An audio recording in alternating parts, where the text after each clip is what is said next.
Hi, my name is Darren, and we're going to cook today. What I'm going to do is some chicken and sausage jambalaya, and we're going to do a Creole version as opposed to the Cajun version. The Cajun version is mainly a roux based, and the Creole or the New Orleans version is used primarily with a Creole sauce, which I'm going to show you how to make. It's pretty easy.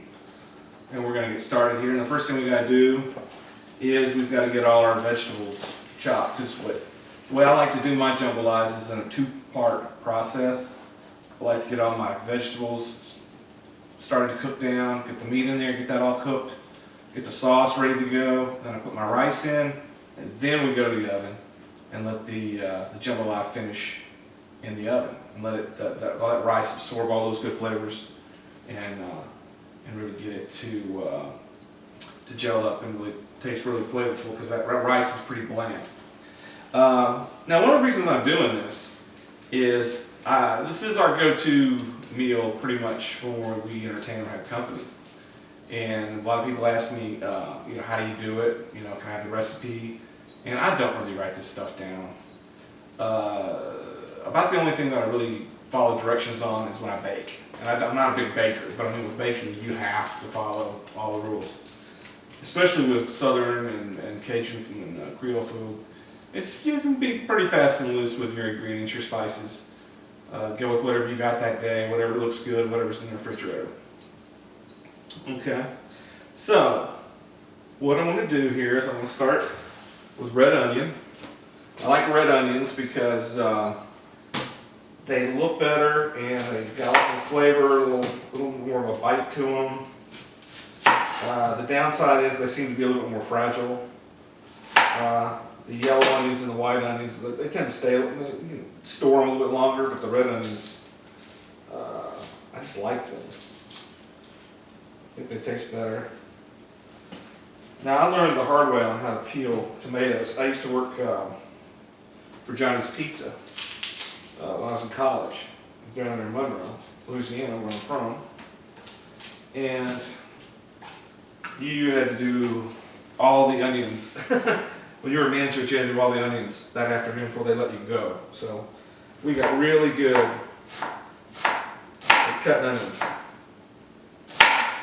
Now, another reason why I'm doing this video, in this series of videos, this is actually the first one, is I want to record how I cook this stuff so my children and my friends can see how I did it, because I have been on this quest for the last 20, 30 years to recreate my grandmother's biscuits. And my cousin Dan knows what I'm talking about. We cannot find biscuits like that anywhere. And I don't know how that woman made them. I sat there and watched her make them a couple of times when I was a kid, and I never thought to write anything down, or, back then we didn't have all this video stuff. And it would have been so good now to go back and pull up the video and see how the hell she did that, because they were so good, and I think it's just almost impossible to recreate them. And a lot of the food that I cook too, when I think about how it was done originally by my grandparents and my mother and all, we just don't cook that way anymore.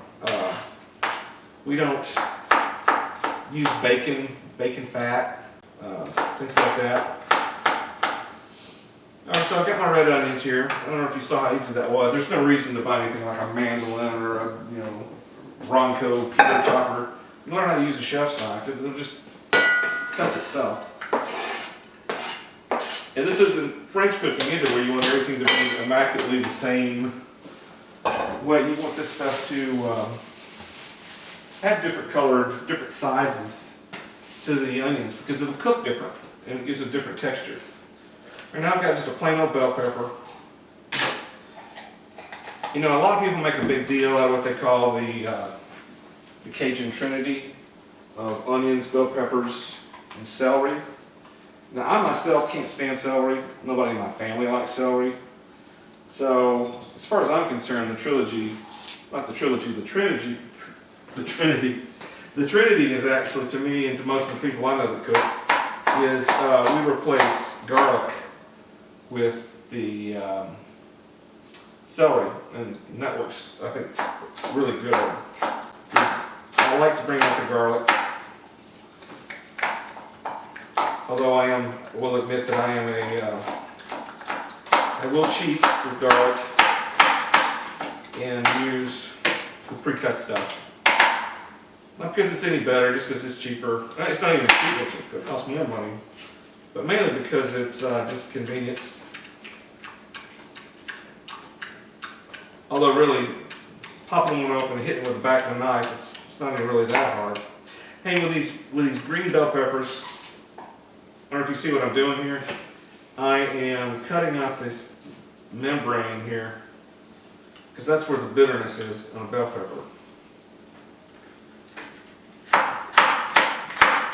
See, you learn something? So, do that every time. Yeah. 5-second rule. Get out of my way. Y'all can't see them, but there are dogs under here, my feet. And next week it's dog gumbo, isn't it? Yeah.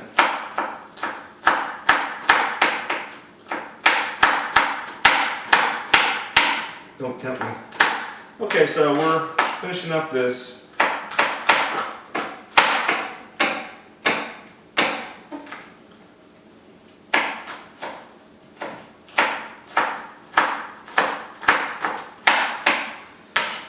And with this bell pepper, like the onions, it does not have to be uniform, because when you don't have them uniform, they cook at different rates. I want some of the smaller pieces to get really cooked up and hard, and I maybe want some of the larger pieces to still be crisp and have a bit of a bite to them when you get a forkful. Now a lot of people, especially people that are out from the south, assume that everything that's southern, especially from Louisiana, is going to be hot. And that's not true. My wife's from Arkansas, where black pepper is an exotic spice. And trust me, I've had to learn over the last 27 or 8 years to not cook really spicy food. But I try to cook tasty food. And you do that by making every opportunity you can to add flavor. You know, it's not really so much about adding calories or anything like that, but you do have to add flavor. Okay. Now I got the garlic. I just want to buy the chopped stuff here. I'm going to throw that in here, and you see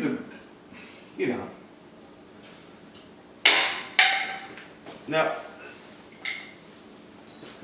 this isn't even for us. And what we're doing is we're cooking for a friend, good friend of the family's had some surgery, and in the South, when you're sick or somebody passes away, you get a dish, preferably in one bowl, the one casserole thing. So if somebody passes away, somebody goes to the hospital, you gotta feed them. It's a rule. I don't know. It's right up there with, I'm trying not to say bless their hearts. Okay, so I've got onion, I've got bell pepper, I've got garlic in here. And what I want to do now is I want to go on and start that cooking slow. Some people like to put a little bit of, you can put olive oil in there if you want to be super healthy. You know, get some oil to get it going. Personally, I put a little bacon in here. And I'm actually going to take this bacon out. I just really want to render the fat and the flavor into my vegetables. Okay? And get that going to low. Because I want to sweat this stuff. I don't really, you know, just want to start cooking it slow. Because what's going to happen is when I put everything, I'm going to put all my meat in there, and then I'm going to mix up the rice, and then I'm going to put it in the oven. And that's when the magic happens. That's when the rice soaks up all this stuff. And what you might consider to be way too spicy or way too salty mellows out, because that rice is going to just, you know, it's like a sea anchor on a boat. It's going to try and suck all the energy out of it and try and make it not as spicy. So you have to watch that. And also, don't forget, you can always add more when it's done too, even over on the top. Alright, so we've got this started. Another thing I like to add is a few tomatoes. I'm going to add some tomato sauce later,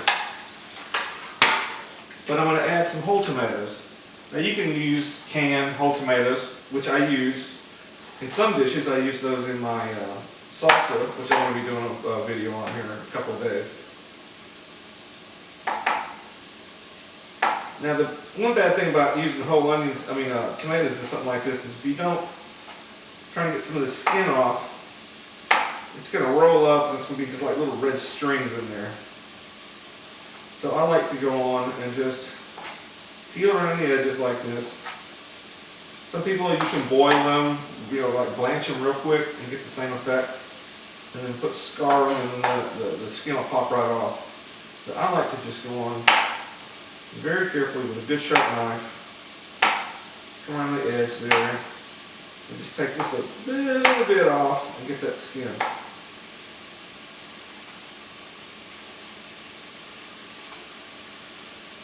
It's kind of like that technique you can use with this tomato skin. If you know how to really get good at rolling it, you can make like little roses. I've seen those. It's a kind of a thing for garnishing a plate.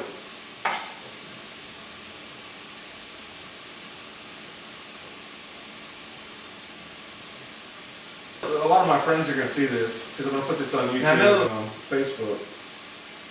If there's something you want me to do, just write in the comments what you'd like. If there's something you want me to cook that you always want to know how I did that, let me know. I mean, I may even go back as far as doing like some Cajun burgers and stuff in the old days back in the cafe. I used to run a cafe in Monroe, Louisiana, which was pretty good. Even though I'm sure the guys who used to cook for me are now laughing their butts off at that statement because they know how little I actually spent in there at the time. Alright, now if y'all didn't notice what I did just there is I kind of squeezed a lot of the seeds out. Because when doing tomatoes like this, you really want the pulp. You don't really want the seeds. The seeds can put some bitter in it. And don't forget the one rule we have with tomatoes. If you're going to cook with tomatoes, you got to put a little bit of sugar in it to balance out the tart. Here we see everything coming together.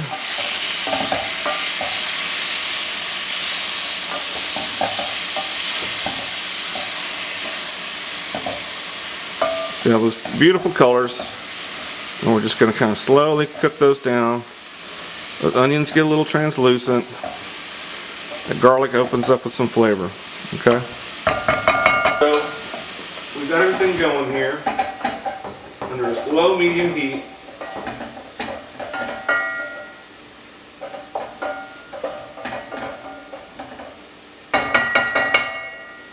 Now what else can you put in this? Well, it's pretty obvious. Most people use a chicken sausage approach, or you can do a total seafood approach. Where we're going tonight, somebody is allergic to shellfish, so we're not going to do any shrimp tonight. And, which is interesting because when I do shrimp, I like to show y'all. I like to put that in at the very, very end, right before I put it in the oven. Here's some aromatic bitters. I just like to throw a few things in there, a few drops in there. Little garlic powder, even though I've got garlic, I still like to put a little bit of garlic powder in. Some Liam Perron, a little Worcestershire sauce.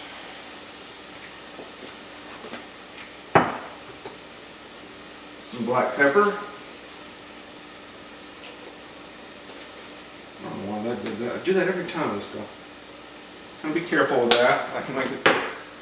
And I like a little Italian seasoning for your oregano, your thyme. A little, and I'm not talking much. I'm talking get you a little good spaghetti sauce, Italian sauce. Maybe that much, just a little bit of a handful there. If it's in season, you got basil, you got oregano outside, rosemary, which I normally do. It's January right now, middle of January, so not having any of it. Little sriracha. I'm going to put a little in here, not a lot, because I don't think people I'm cooking for. You really have to target your audience. You know, who you cooking for. You know, if I'm cooking for guys playing football, I already would have diced up a jalapeno or two. If it's going for, you know, old people or little kids, you know, you gotta lay off that stuff because they really don't want it. Let me be right back.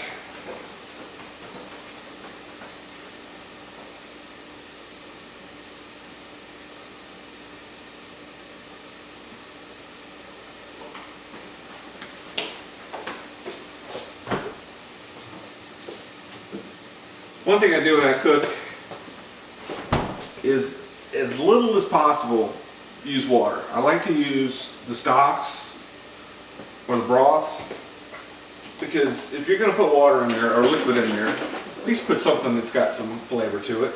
If I was doing pretty much a straight, and I'm just putting enough here on the bottom to bring everything up and kind of like deglaze the bottom here.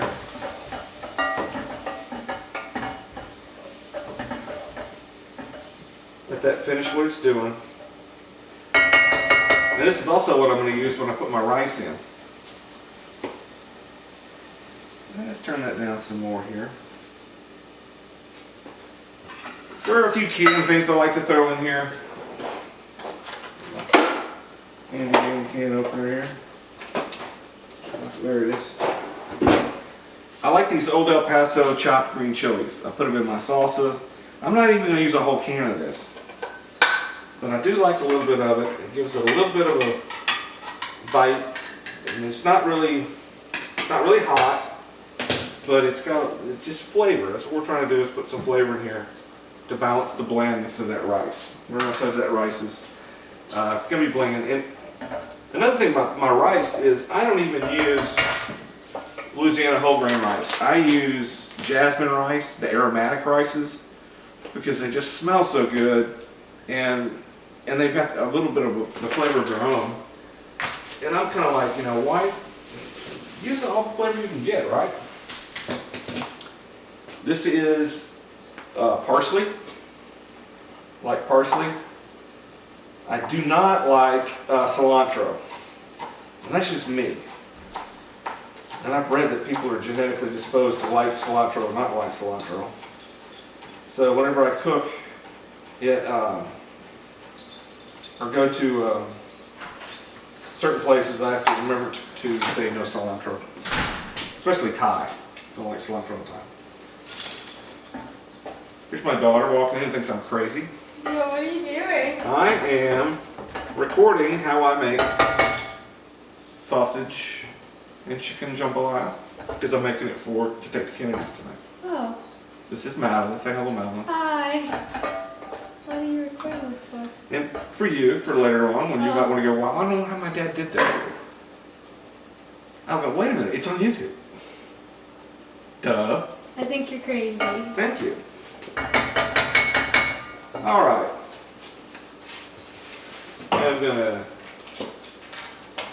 What we're going to do now is it's time to add the meat. I'm going to turn this down to really low. It's like I was saying, you want to cook everything really before you add the rice, and then just let the rice cook itself. So, I got some chicken.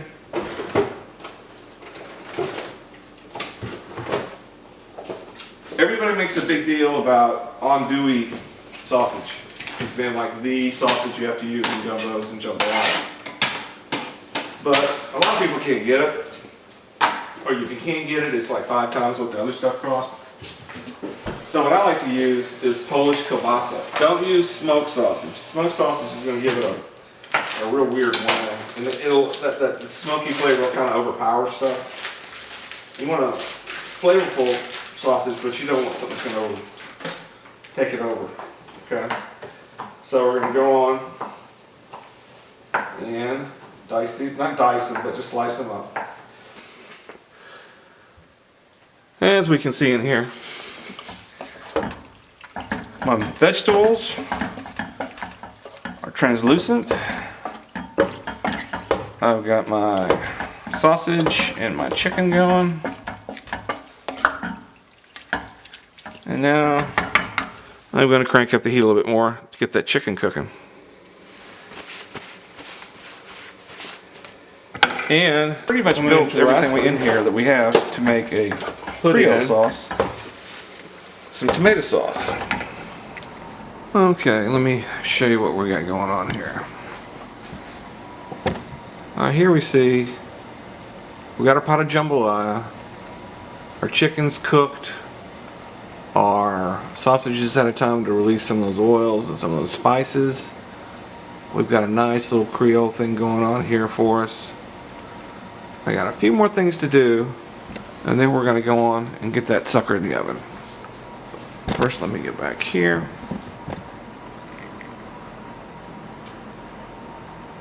All right.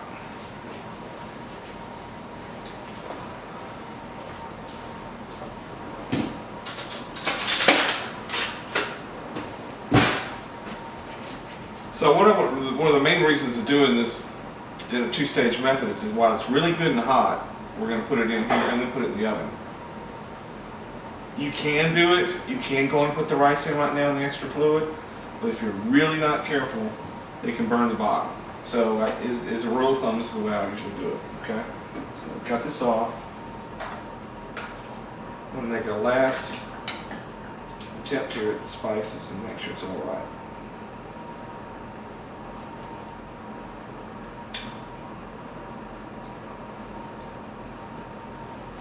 Remember I said something earlier about whenever you cook with tomatoes, you got to put a little bit of sugar in. I haven't done that yet. So I'm just putting maybe a tablespoon of sugar in there.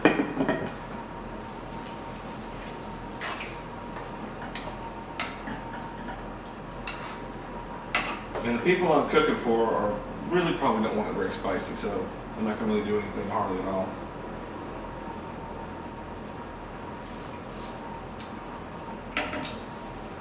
But it's pretty good.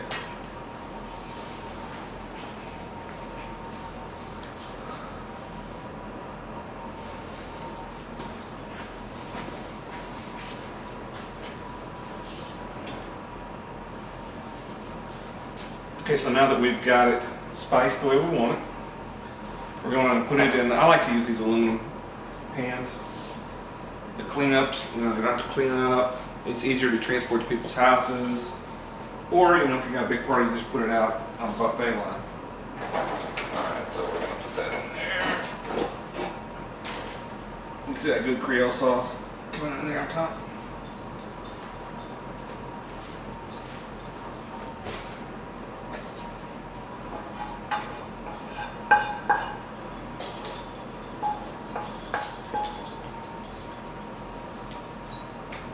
There we go. Now, if you wanted to put shrimp in here, now would be the time to put the shrimp in. You don't want to put them in too early because they'll just cook down to rubber. So now's the time we want to do it. We might not want to put that in. It's sizzling hot. So I've got my jasmine rice over here that I like to use. There's nothing wrong with Louisiana, you know, long grain rice. Use it if you got it. I just like this stuff because I like the way it smells. And I like the way it tastes, and it cooks pretty well. So I usually just go and pour that directly on, make sure it's a nice uniform. Everything's getting some. It's all going to be uniform throughout there. I'll work it in a little bit. At this point, since you're putting this in hot liquid, the rice is starting to soften and starting to cook. Like I said, now would be when I would normally put the shrimp on there. And one thing with rice is you have to steam rice. So at this point, we're going to wrap this up. Make sure you got your shiny side in. There is a, believe it or not, there's a right and wrong way to do it for. Got a physics professor telling me how to do that. Okay, so.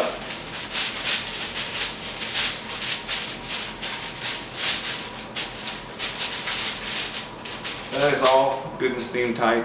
And the thing about it is, with rice, is you can't peek. You just have to trust it. We're going to put this in about a 425 to 450 degree oven. And we're going to leave it there for 30 to 45 minutes. All right. The smell will kind of help you. It also depends on the type of pan. If you use like glass or big thick metal, it could take longer. We'll put that in the middle shelf in a preheated oven at 425. And then we're through for about another 35 minutes. And then I'm going to take it out and I'm going to show you what it looks like when it's all done. Okay.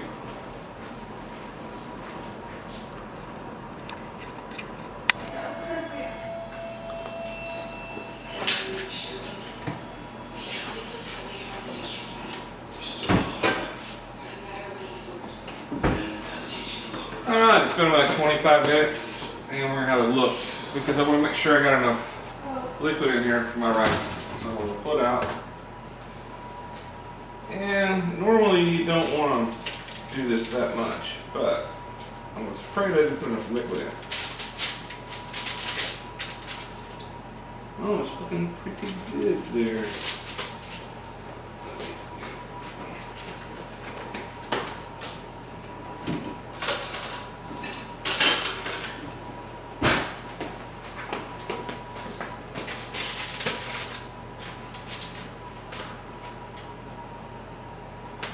So what you're looking for is you want to make sure your rice is starting to plump up and cook.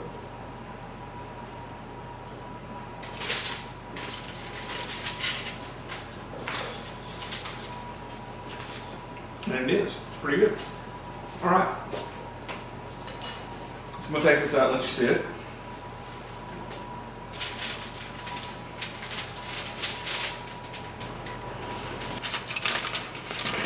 And let you see what this looks like when it's done. Now, what I could have done is I could have put a little bit more fluid in there. Because normally whatever that cup of rice I put in, I used to like to put at least one, at least to match that with broth. But I cooked a little bit more sauce than I normally do. Let me show you here how that fluffs. And you can see how those rice kernels are all good and fluffy. And that is it. Now what we'd want to do is we want to keep this covered till we're ready to serve. Serve that with a salad, rolls, whatever. Or it also, you know, if you don't put a whole lot of stuff in there, you can also use that as a side dish. And I believe that's it. Well, I hope you enjoyed. Shut up. Okay, my children are actually here now, the ones I'm doing this for. I hope you enjoyed this today. If you have any questions, leave comments. Thank you. Thank you. Thank you.